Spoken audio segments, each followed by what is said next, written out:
Hello everyone. In this class, we are going to discuss about treatment of bone and joint injuries. Okay. Uh, Dislocation of joint is the first topic. Dislocation of joint. इसमें क्या है देखते हैं. Dislocation of joint is a main injury. In fact, it is a dislocation of surfaces of bones, or it can be said that it is an injury which forces the bones out of their sockets. It temporarily deforms or immobilizes the joint. There are following types of dislocations. तो क्या क्या dislocation है वो देखते हैं. तो dislocation generally कहाँ पर होते हैं. जो भी जॉइंट्स हैं हम लोगों का ह्यूमन बॉडी का जो भी जॉइंट्स है, जैसे कि ankle, knee, elbow joint, shoulder joint, hip joint. Okay. तो उसमें डिसलोकेशन मेजरली हम लोग देखते हैं. ठीक है. तो first one is dislocation of lower jaw. Generally, it occurs when the shin strikes to any other object. It may also occur if mouth is open excessively. It means पहले भी हम लोग डिस्कस किया था. तो जनरली क्या होता है, जब हम लोग का सीन कहीं पे टक्कर खा जाते हैं तो उसके कारण हम लोग का जो लोअर जॉ है, जो जॉइंट है, उसमें वो डिसलोकेशन हो जाते हैं. और कभी कभी क्या होता है, जो हम लोग माउथ खोलते हैं, मुंह जब खोलते हैं, जब एक्सेसिवली हम लोग माउथ खोल लेते हैं तो उसमें भी डिसलोकेशन जो मतलब डिसलोकेशन होते हैं लोअर जॉ का, वो हम लोग देखने को मिलते हैं हम लोगों को. तो नेक्स्ट है dislocation off shoulder joint. Dislocation of shoulder joint may occur due to sudden jerk or a fall on hard surface.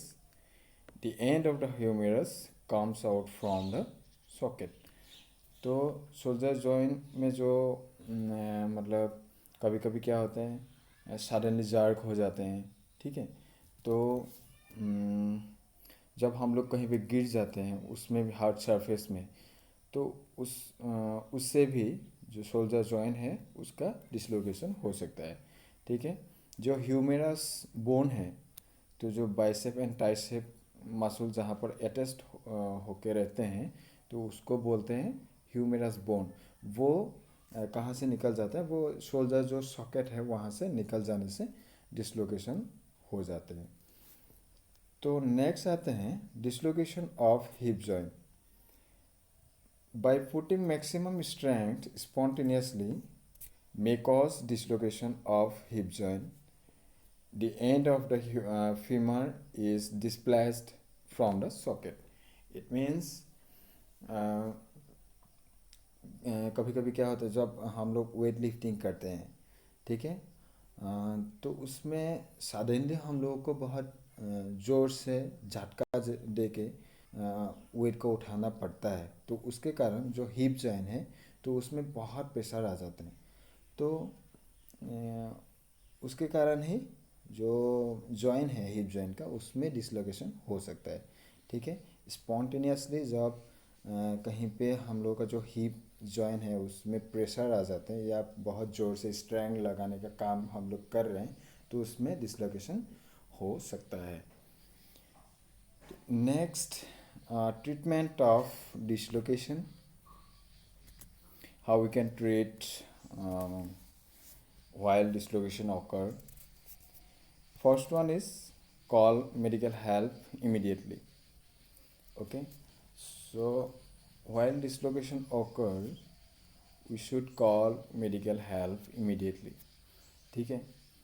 तो नहीं तो इंडिविजुअल को वहाँ पर लेके जाना है, नहीं तो वहाँ से कोई भी मेडिकल हेल्प हम लोग ले सकते हैं. तो next, don't try to move the joint और to place it back in the socket. तो जो जॉइंट्स डिसलोकेशन हो रहे हैं वो हम लोग को मूव नहीं करना है, ठीक है। नेक्स्ट,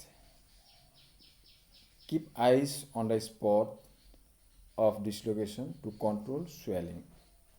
जहाँ पर डिसलोकेशन हो रहा है उसमें डिसलोकेशन होने के बाद स्वेलिंग आ जाते हैं, ठीक है। तो उसके कारण मतलब उसके लिए क्या करना है, हम लोग को आइस अप्लाई करना है, ठीक है। नेक्स्ट, स्लिंग और splint the affected joint into it fix position. तो स्प्लिंट क्या है, तो हम लोग जो नी कैप लगाते हैं या एल्बो कैप लगाते हैं, एंकल कैप लगाते हैं, तो टाइटली जिससे भी हो टाइटली हम लोग को उस जॉइंट को कंप्रेस करके रखना है या स्प्लिन करना है।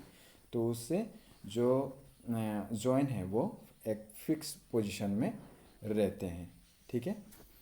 ये है ट्रीटमेंट ऑफ डिसलोकेशन। तो डिसलोकेशन क्या क्या था, dislocation of lower jaw, dislocation off shoulder joint, dislocation of hip joint, और भी बहुत सारा डिसलोकेशन है जैसे कि एंकल जॉइंट, उसमें भी हम लोग का डिसलोकेशन देखने को मिलते हैं। तो फिंगर डिसलोकेशन भी होते हैं, तो उसमें भी लगभग सेम है ट्रीटमेंट, ठीक है। तो उसमें भी हम लोग को स्प्लिन करना है या कंप्रेस करके रखना है जॉइंट को, ठीक है। तो जब डिसलोकेशन होते हैं उसमें आइस लगाना है तो उससे स्वेलिंग कम हो जाते हैं, ठीक है। ये सब है डिसलोकेशन का ट्रीटमेंट। तो नेक्स्ट आते हैं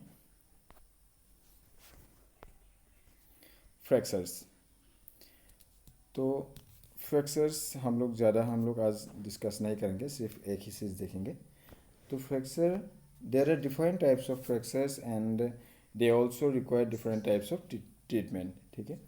तो first one is stress fracture.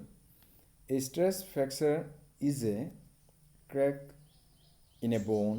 It can be common injury in high impact sports such as long distance race or basketball, etc. Such type of fractures can be very painful.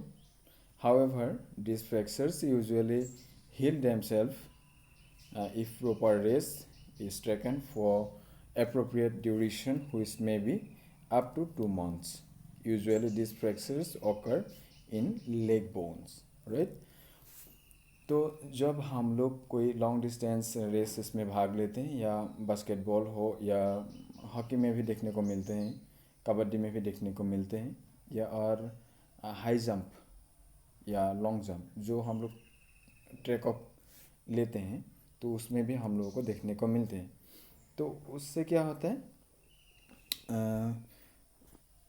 एक picture देखने को मिलेंगे तुम लोगों को यहाँ पर। तो उससे हम लोग का जो लेग बोन है उसमें फ्रैक्चर आ जाते हैं, उसको क्या बोलते हैं, स्ट्रेस फ्रैक्चर, ठीक है। तो ये बहुत पेनफुल है, लेकिन इसको हम लोग ज़्यादा मेहनत नहीं करना है ट्रीटमेंट करने के लिए। तो उसको जब हम लोग 2 और 3 मंथ के लिए रेस्ट देंगे तो उसमें मतलब जो प्रीवियस पोजीशन है उसमें लौट जाते हैं। तो उसके लिए रेस्ट बहुत ज़रूरी है, ठीक है। तो ट्रीटमेंट ऑफ स्ट्रेस फ्रैक्चर, तो कैसे हम लोग ट्रीट कर सकते हैं। First of all, elevate the extremity and rest while the bone heals itself, ठीक है। First of all, elevate the extremity and rest while the bone heals itself। तो इसका मतलब क्या है, जो हम लोग रेस्ट देना है उस पार्ट को, ठीक है। उसके बाद हम लोग को कोई एक्टिविटी नहीं करना है। Next, apply ice to the affected area for 24 to 48 hours, ठीक है। तो आइस लगाना है 24 to 48 आवर्स तक हम लोग को आइस अप्लाई करना है, ठीक है। तो next, if pain persist give some pain killers.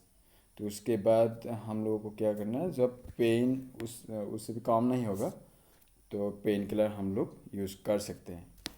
तो उसके बाद आते हैं, if there is any need to immobilization of the affected area use a splint. ठीक है, तो वैसे भी हम लोग को स्प्लिन करके रखना है या कंप्रेशन करके रखना है उस पार्ट को। ठीक है, next, when swelling is reduced, start putting partial weight on the affected area. Okay, crutches or walking stick may be used in the beginning. After 2 weeks start putting normal weight. ठीक है, तो beginning में हम लोग थोड़ा बहुत जब swelling कम होगा तो उसके बाद हम लोग थोड़ा वेट डाल सकते हैं उस पार्ट में। तो वॉकिंग स्टिक लेके भी हम लोग थोड़ा बहुत सपोर्ट लेके उस पार्ट को थोड़ा धीरे धीरे मतलब वेट हम लोग डाल सकते हैं। उसके बाद नॉर्मल वेट दे सकते हैं धीरे धीरे आफ्टर 2 weeks। तो उसके बाद 6 to 8 weeks avoid the activity that cause stress fracture.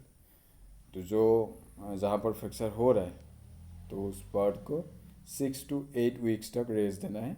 या जो नॉर्मल हम लोग वॉकिंग या जो भी हम लोग एक्टिविटी करते हैं उसमें हम लोग पार्टिसिपेट कर सकते हैं। बाकी जो भी एक्टिविटीज़ है उससे उसको अवॉइड करना है। ठीक है, and then start doing the activity slowly.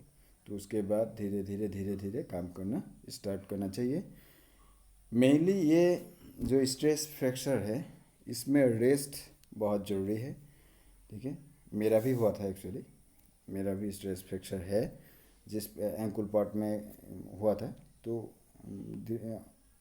खुद ठीक हो गया 2-3 महीने के बाद। ठीक है, तो रेस्ट बहुत ज़रूरी है ये स्ट्रेस फ्रैक्चर जब होता है। ठीक है, तो कल हम लोग देखेंगे बाकी जो पार्ट है। आज के लिए इतना ही है। Okay, thank you.